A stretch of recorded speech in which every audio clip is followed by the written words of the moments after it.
Hello everyone, welcome back to my channel small learning point. एक बार फिर से आप सभी का अपने चैनल स्मॉल लर्निंग पॉइंट में स्वागत है। आज आपका न्यू टॉपिक है संगम काल।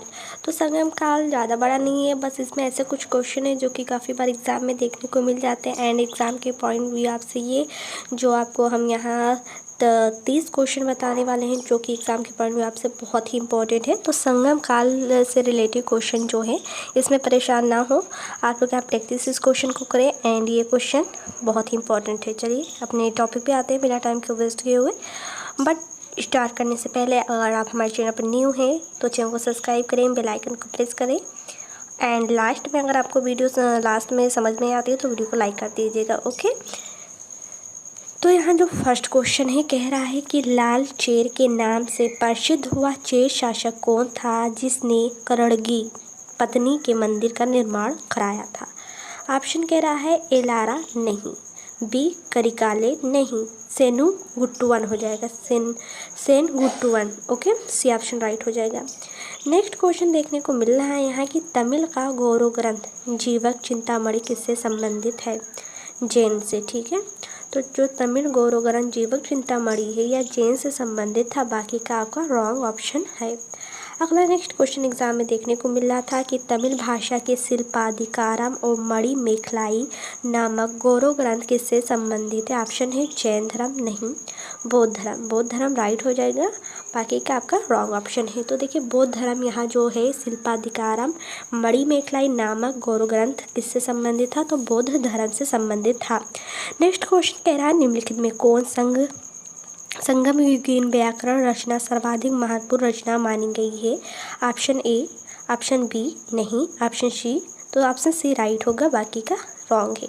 तो तोलकापियम जो है ये संगम युगीन व्याकरण रचना सर्वाधिक महत्वपूर्ण रचना मानी गई है। क्या, तोलकापियम। नेक्स्ट क्वेश्चन है कि निम्नलिखित राजवंशों में किसका उल्लेख संगम साहित्य में नहीं हुआ, कदम का। तो कदम इज़ द राइट ऑप्शन है। तो राजवंशों में किसका उल्लेख संगम साहित्य में नहीं हुआ था, कदम का नहीं हुआ था, बाकी का चेर चोल और जो पांड्य थे ये संगम साहित्य में थे।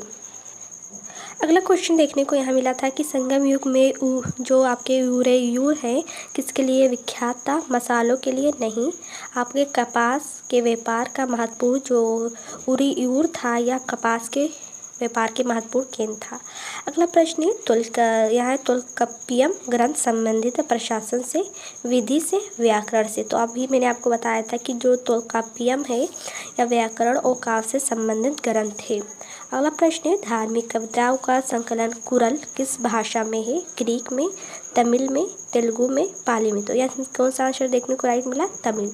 तो जो कुरवल है वो किस भाषा में है, धार्मिक कविताओं का संकलन जो कुरवल है या तमिल भाषा में है। अगला प्रश्न है किस संगम युगीन राज के संरक्षण में 3 संगमों का आयोजन किया गया, चेर के, चोल के, पांड्य के। तो पांड्य राज्य के संरक्षण में 3 संगमों का आयोजन किया गया था, तो वो कौन था, पांड्य। अगला प्रश्न देखने को मिला था कि किसने उल्लेख किया है कि नंदों ने अपना कोष गंगा की धारा में छिपा रखा था। तो यह किसने ऐसा कहा था, मामूलनार ने कहा था। किसने, मामूलनार ने कहा था। तो आपका ऑप्शन राइट होगा ए, नंदों ने अपना कोष कहाँ, गंगा में छुपा रखा है, धारा में। तो यह मामूलनार ने कहा था। अगला प्रश्न है सूची फर्स्ट एंड सूची सेकंड को आपको यहाँ जैसे राज्य और राजकीय चिन्ह है, जैसे चेर का क्या था, चोल का क्या था, राजकीय चिन्ह, पांड्य का क्या था। तो आपका राइट ऑप्शन यहाँ ए हो जाएगा। देखिए जो आपके चोल थे उनका जो राजकीय चिन्ह था धनुष था, एंड बी जो चोल थे उनका बाघ था, चेर का धनुष, चोल का आपका बाघ और पांड्य का मछली हो जाएगा राजकीय चिन्ह। अगला प्रश्न है सूची फर्स्ट, यहाँ पुस्तक दिया गया है एंड लेखक पूछा गया, जैसे जो आपके तोलकाप्पियम है इसके लेखक कौन है, शिल्पाधिकारम के कौन है, मणि मेखलाई के कौन है, जीवक चिंतामणि के कौन है।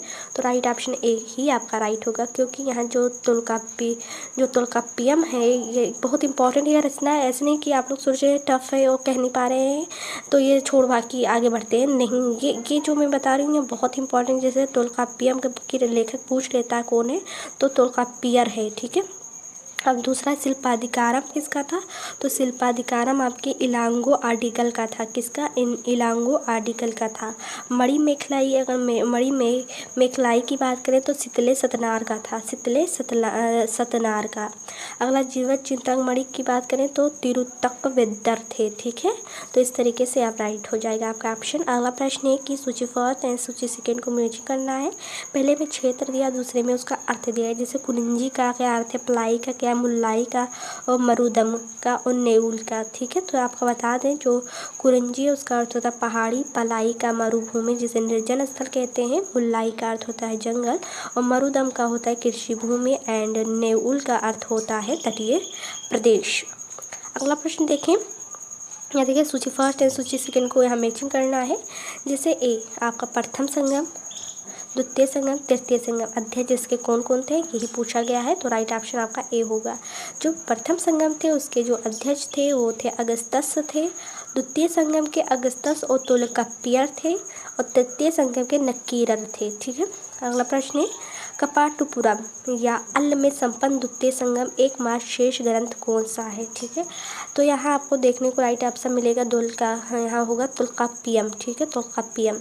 तो कपाटपुरम या अल में संपन्न द्वितीय संगम का एकमात्र शेष ग्रंथ कौन सा था? तोल्काप्पियम था। अगला प्रश्न देखें, कह रहा है किस ऋषि के बारे में कहा जाता है कि उन्होंने दक्षिण भारत का आरकरण किया, उन्हें आर बनाया? तो किस ऋषि के बारे में ऐसा किया गया है कि दक्षिण भारत को उसने क्या बना दिया? आरकरण बना दिया, उन्हें आर बनाया। तो ये अगस्त्यस ने कहा था। ठीक है, तो राइट ऑप्शन बी होगा।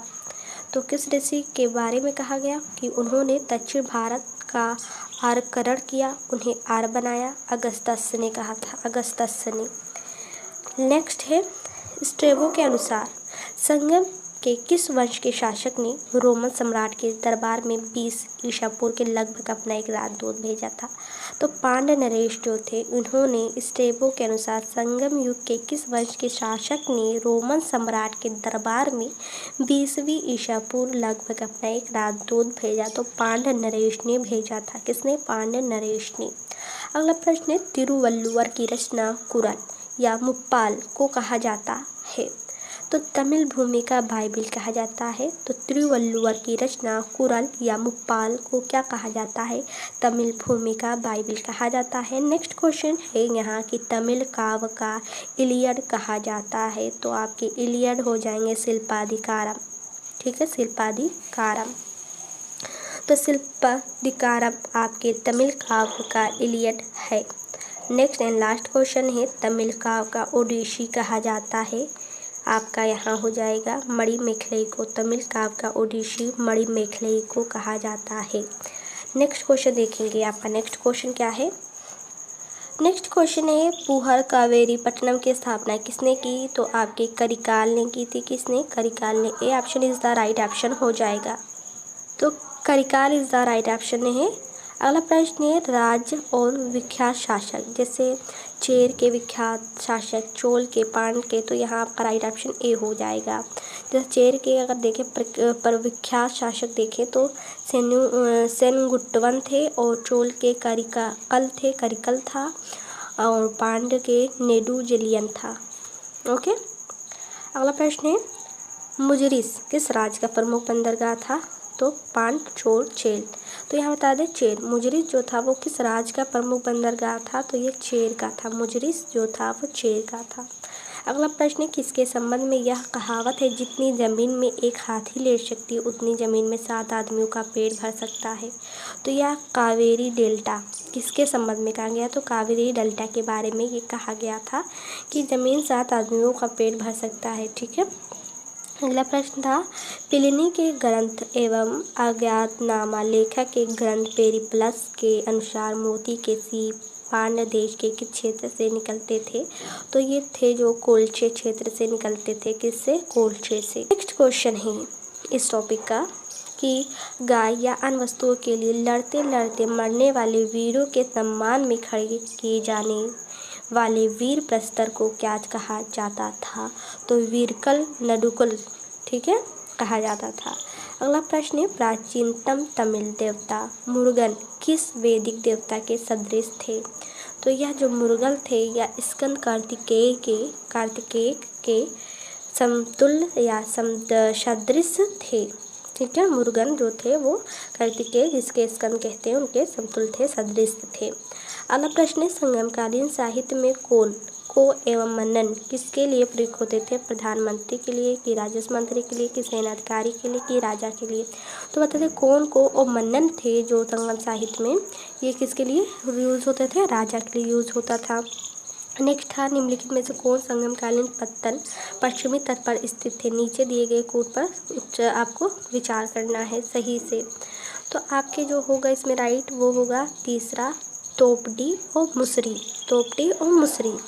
अगला नेक्स्ट एंड लास्ट क्वेश्चन इस टॉपिक का है, निम्नलिखित में कौन संगम युगीन व्याकरण रचना सर्वाधिक महत्वपूर्ण रचना मानी गई? ठीक है, तो यहाँ आपका हो जाएगा सी, तुल्कापियम जो है व्याकरण रचना सर्वाधिक महत्वपूर्ण मानी गई है। सी इज़ द राइट ऑप्शन है। इस तरीके से आपका ये टॉपिक संगम काल समाप्त होता है। अब नेक्स्ट वीडियो में इसके अगला वाला जो टॉपिक हम लोग बहुत ही बस ये आपका ख़त्म होने वाला है। फिर हम लोग देखेंगे आपका जो मध्य है, आधुनिक है, वो सारे हम लोग इतिहास देखेंगे। तो आपका संगम युगीन आज इस वीडियो में समाप्त होता है। और ये ऐसे क्वेश्चन हैं जो कि इस टॉपिक के, ये बहुत चुनिंदे क्वेश्चन है जो कि एग्ज़ाम के पॉइंट बेसिस से बहुत इंपॉर्टेंट है। तो ठीक है, तब तक के लिए इतना ही। और हाँ, अब लास्ट हो गया है, आपको समझ में आया तो वीडियो को लाइक करें, चैनल को सब्सक्राइब करें, बेल आइकन को प्रेस करें। तब तक के लिए दे इजाज़त मुझे, नेक्स्ट वीडियो में फिर से मिलते हैं। Thank for watching this video.